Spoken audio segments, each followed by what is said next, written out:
So I'm bringing my right arm to my opposite knee.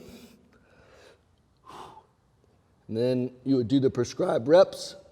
Then switching, do the prescribed reps for the left arm to right knee. Get that full extension, just like the mule kick. Check that video out and extend all the way, securing your core, warming up every muscle of the spine. Do the prescribed reps for both sides. That is the bird dog.